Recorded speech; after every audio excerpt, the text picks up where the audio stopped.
রাজনৈতিক দলগুলোকে প্রতিপক্ষ বানাবেন না, অন্তর্বর্তী সরকারকে মির্জা ফখরুল। ষড়যন্ত্র চালিয়ে যাচ্ছে আওয়ামী লীগ, বললেন জামায়াতের আমির। শৈত্যপ্রবাহে কাঁপছে দেশের বিভিন্ন অঞ্চল। তেঁতুলিয়ার সর্বনিম্ন তাপমাত্রা 8.4 ডিগ্রি সেলসিয়াস রেকর্ড। এবং মূল্য বৃদ্ধির পরেও বাজারে মিলছে না বোতলজাত সয়াবিন তেল।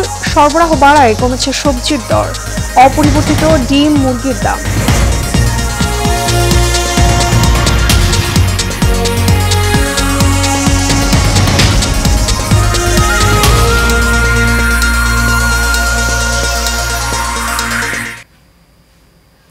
স্বাগত এশিয়ান প্রাইম নিউজে, আপনাদের সঙ্গে আছি আমি মিতা মৌসুমী। শুনছিলেন বিআরবি কেবল ইন্ডাস্ট্রিজ লিমিটেড সংবাদ শিরোনাম। এবারে চলে যাব বিস্তারিত সংবাদে। রাজনৈতিক দলগুলোকে প্রতিপক্ষ না বানাতে অন্তর্বর্তী সরকারের প্রতি আহ্বান জানিয়েছেন বিএনপি মহাসচিব মির্জা ফখরুল ইসলাম আলমগীর। অনুষ্ঠানে বিএনপির স্থায়ী কমিটির সদস্য ডক্টর খন্দকার মোশাররফ হোসেন বলেন, সংস্কারের কথা বলে নির্বাচনকে বিলম্বিত করলে সরকারের জন্য খারাপ খবর বয়ে আনবে। আরও জানাচ্ছেন শরীফুল ইসলাম। 14 ডিসেম্বর শহীদ বুদ্ধিজীবী দিবস উপলক্ষে বিকেলে রাজধানীর ইঞ্জিনিয়ার্স ইনস্টিটিউশনে আলোচনা সভার আয়োজন করে বিএনপির সিনিয়র নেতারা আলোচনায় অংশ নিয়ে অভিযোগ করেন, ভারত আবারও আমাদের গণতন্ত্র ও স্বাধীনতা নিয়ে ষড়যন্ত্রে লিপ্ত রয়েছে। তারা 71-এর মহান মুক্তিযুদ্ধের ইতিহাসকে পুরোপুরিভাবে বিকৃত করে দিয়েছে, নানা ধরনের ষড়যন্ত্রে মেতেছে। বিভিন্ন প্রক্রিয়ায় বাংলাদেশের টোটাল শিক্ষা ব্যবস্থাকে ধ্বংস করে দেওয়ার জন্য একটা প্রকল্প নেওয়া হয় এবং যার মধ্যে তারা অনেকাংশে সফল হয়েছে। তোমরা ক্লাসরুমে ফিরে যাও, ভবিষ্যৎ বাংলাদেশ গড়ে তোলার জন্য তোমরা আগে নিজেদের তৈরি করে তোমরা বৃহত্তর জীবনে ফিরে আসো। অবশ্যই তোমরাই এই দেশ পরিচালনা করবে। এ সময় বিএনপির স্থায়ী কমিটির সদস্য ডক্টর খন্দকার মোশাররফ হোসেন সরকারকে সতর্ক করে বলেন, সংস্কারের কথা বলে নির্বাচনকে বিলম্বিত করলে সরকারের জন্য ভালো হবে না। যে সংস্কারের কথা বলে যদি নির্বাচনটাকে বিলম্ব করা হয় তাহলে এই সরকারের জন্য খারাপ খবর বয়ে আনবে, এদেশের জনগণ ক্ষতিগ্রস্ত হবে।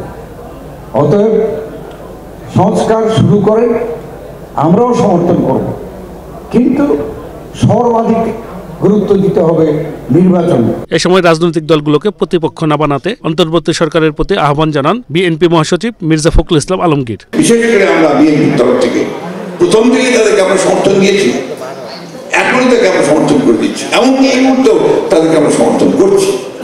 কিন্তু যেন এই কথা বলেন যে রাজনৈতিক দলগুলো অন্তর্বর্তীকালীন সরকারকে ব্যর্থ করার জন্য কাজ করছে, এটা কিন্তু মারাত্মক একটা অভিযোগ। আমি তীব্রভাবে প্রতিবাদ করছি এবং আমি মনে করি যে এই ধরনের উক্তিটা প্রত্যাহার করা উচিত। এবং আমি তো মনে করে দিতে চাই যে দয়া করে রাজনৈতিক দলগুলোকে বা রাজনীতিকে আপনাদের প্রতিপক্ষ বানাবেন না। যতদিন পর্যন্ত দেশে গণতন্ত্র একটি সংস্কৃতিতে রূপ না নেবে ততদিন পর্যন্ত বিএনপি গণতন্ত্রের জন্য আন্দোলন চালিয়ে যাবে বলে জানান বিএনপি মহাসচিব। গণতন্ত্র মানে যদি হয় যে আওয়ামী লীগ করলে তাকে গলা কেটে ফেলো আর বিএনপি করলে তার মুন্ডুচ্ছেদ করো, তাহলে সেটা কিন্তু গণতন্ত্র নয়। Shariful Islam, Asian television, Dhaka. শহীদ বুদ্ধিজীবী দিবস উপলক্ষে 1971 সালে মুক্তিযুদ্ধ চলাকালে হানাদার বাহিনী এবং তাদের দোসরদের হাতে শাহাদাত বরণকারী দেশের প্রথম শ্রেণীর শহীদ বুদ্ধিজীবীদের অম্লান স্মৃতির প্রতি বিনম্র শ্রদ্ধা জানান বিএনপির ভারপ্রাপ্ত চেয়ারম্যান তারেক রহমান। আজ বিএনপির সিনিয়র যুগ্ম মহাসচিব অ্যাডভোকেট রুহুল কবির রিজভী স্বাক্ষরিত এক সংবাদ বিজ্ঞপ্তিতে তথ্য জানানো হয়।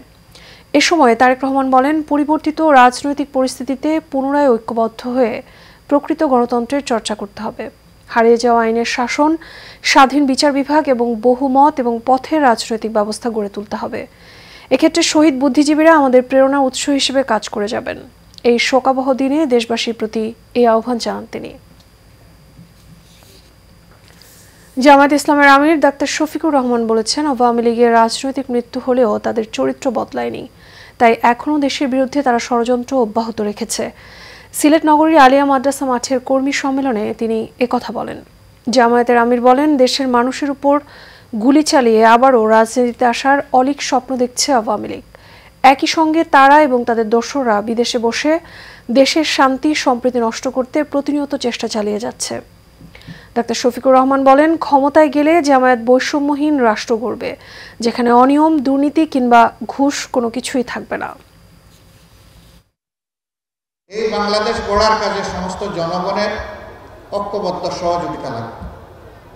এমন একটি বাংলাদেশ গড়ার জন্য আসমান থেকে ফিরিস্তা পাঠিয়ে আল্লাহ সরাসরি গড়ে দেবেন না। এই জমিনের মানুষেরাই গড়বে। তারা ভালো পথে এগোলে, আল্লাহ সন্তুষ্টির পথে এগোলে, শান্তির দিকে আগালে আল্লাহ তাআলা তার ফিরিস্তা পাঠিয়ে সাহায্য করবেন ইনশাআল্লাহ।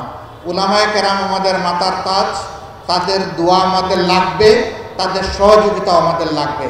তাদেরকে ইজ্জতের সাথে বুকে ধারণ করে আমরা সামনে এগিয়ে যাব। আল্লাহ আমাদের সহায় হোক। পৌষের আগেই শীতের দাপটে কাবু দেশের মানুষ। উত্তরের হিমেল বাতাসে বেড়েছে শীতের তীব্রতা। মধ্যরাত থেকে সকাল পর্যন্ত কুয়াশার চাদরে ঢাকা থাকছে চারপাশ। ফলে দিনের বেলাতেও সড়কে যানবাহন চলছে হেডলাইট জ্বালিয়ে। ঠান্ডায় খড়কুটো জ্বালিয়ে শীত নিবারণের চেষ্টা করছেন অনেকে। তবে সবচেয়ে বেশি বিপাকে ছিন্নমূল মানুষ। এদিকে আজ দেশের সর্বনিম্ন তাপমাত্রা রেকর্ড করা হয়েছে পঞ্চগড়ের তেঁতুলিয়ায় 8.4 degree Celsius.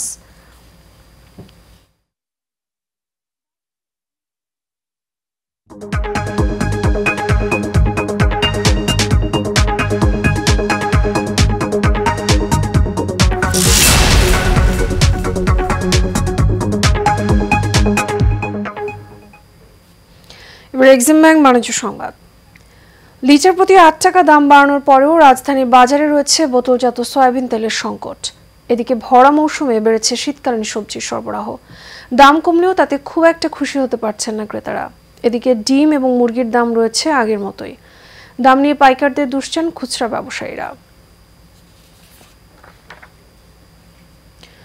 Premium mega gated community রূপায়ণ সিটিতে আয়োজিত হচ্ছে Rupayan city present Surf Excel fun fair, যেখানে বিশেষ ছাড়ে পাওয়া যাচ্ছে সার্ফ এক্সেলের বিভিন্ন পণ্য সামগ্রী।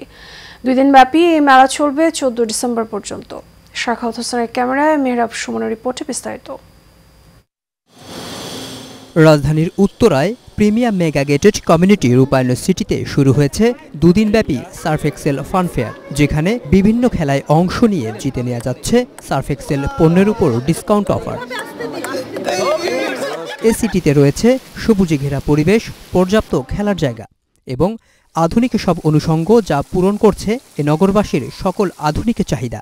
রূপায়ণ সিটিতে এমন আয়োজন করায় আনন্দিত এখানকার গর্বিত নাগরিকরা। ভবিষ্যতেও এ ধরনের ফান ফেয়ার সহ বিভিন্ন আয়োজনের অনুরোধ করেন আমন্ত্রিত অতিথিরা।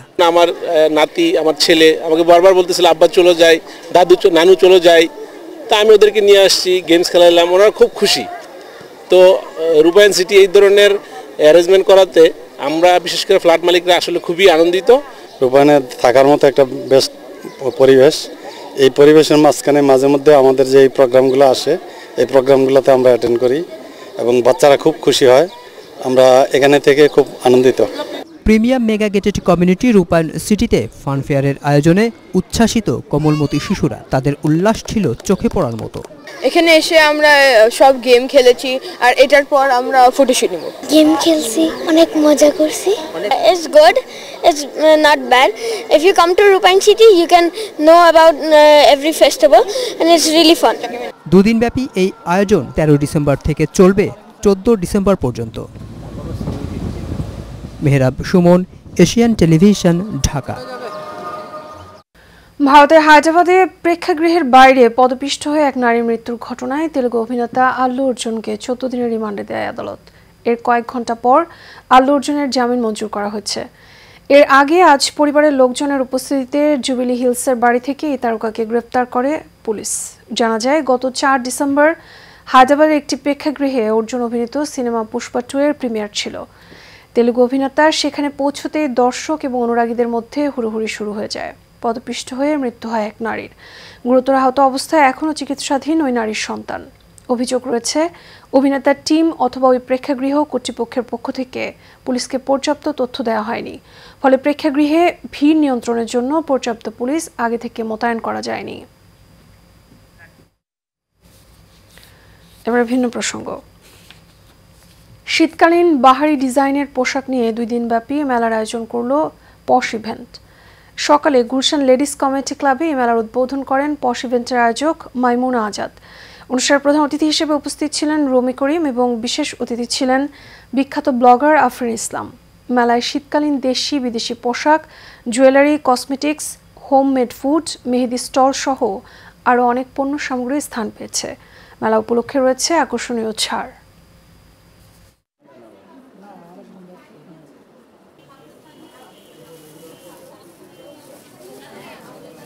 এবং নারীরা এগিয়ে যাক, এটা আমার প্রত্যাশা। ঘরে না বসে থেকে তোমরা সবাই স্বাবলম্বী হও, বিকজ নারী শক্তি হচ্ছে বড় শক্তি। ভালো লাগছে আজকে এসে, আজকে আমি এখানকার চিফ গেস্ট হতে পেরে আমার খুবই ভালো লাগছে এই গুলশান ক্লাবের পশ ইভেন্টে। সংস্কৃতি এবং শিল্পকে বিকশিত করতে আয়োজন করা হচ্ছে বঙ্গ থ্রিফট কার্নিভাল। রাজধানীর লা মেরিডিয়ান হোটেলে হারনেট ফাউন্ডেশনের উদ্যোগে এই আয়োজন করা হয়। আয়োজক আলিশা প্রধানের তত্ত্বাবধানে সংস্কৃতি বিনিময় এবং কমিউনিটি এম্পাওয়ারমেন্ট উদযাপন করা হয় বিভিন্ন উদ্ভাবনীর মাধ্যমে, যা পুনর্ব্যবহারেও টিকে থাকে। অনুষ্ঠানের মূল আকর্ষণ ছিল চিত্রাঙ্কনের মাধ্যমে দেশীয় সংস্কৃতি বিশ্ব দরবারে তুলে ধরা। 2 দিন ব্যাপী অনুষ্ঠান চলবে 14 ডিসেম্বর পর্যন্ত।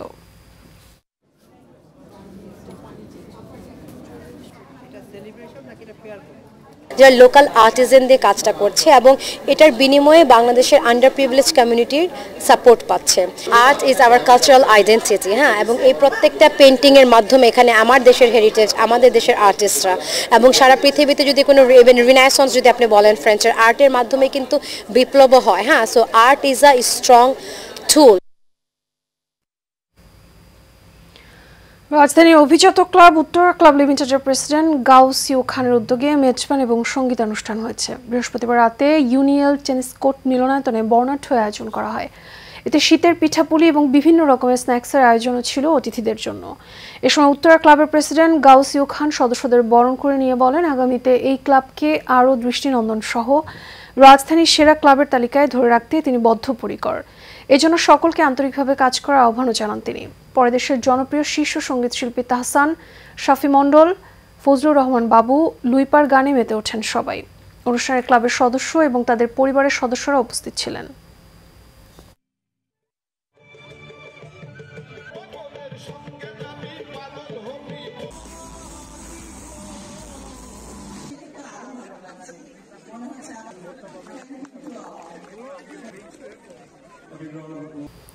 এবারে সুডিল প্রেজেন্টস হেলথ অ্যান্ড বিউটি। শীতের সময় সাধারণত যে অসুখগুলো দেখা যায় তা হলো সর্দি, জ্বর, কাশি। এছাড়া নিউমোনিয়া, শ্বাসকষ্ট বা অ্যাজমা, অ্যালার্জি, চোখ ওঠা, ডায়রিয়া, খুশকি, খোসপাচড়া বা চর্মরোগ প্রভৃতির প্রকোপ বেশি দেখা দেয়। সর্দি, কাশি, জ্বর বা কমন কোল্ড শীতের সময়কার একটি সাধারণ রোগ।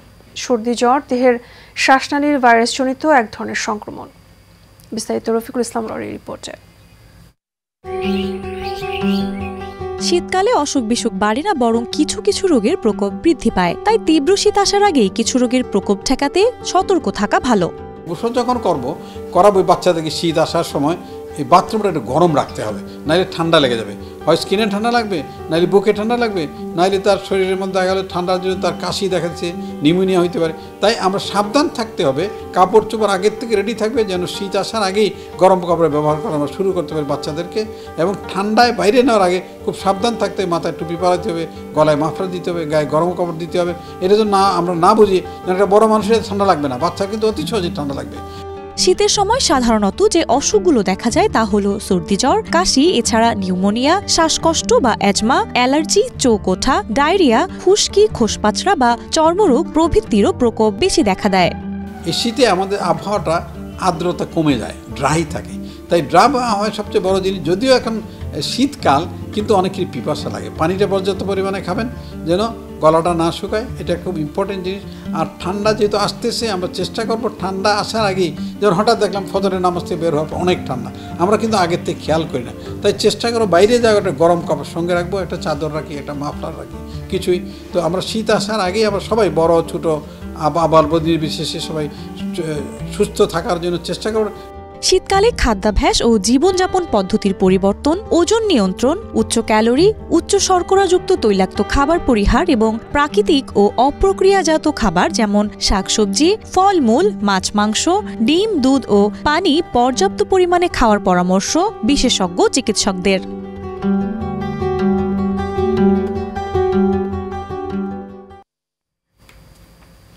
সাথে শেষ করবো এশিয়ান প্রাইম নিউজ। আগে বিআরবি কেবল ইন্ডাস্ট্রিজ লিমিটেড সংবাদ শিরোনামগুলো জানাবো আরও একবার।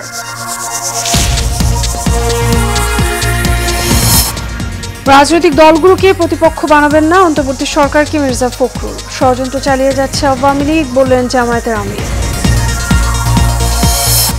শৈত্যপ্রবাহে কাঁপছে দেশের বিভিন্ন অঞ্চল, তেঁতুলিয়ায় সর্বনিম্ন তাপমাত্রা 8.4 ডিগ্রি সেলসিয়াস রেকর্ড।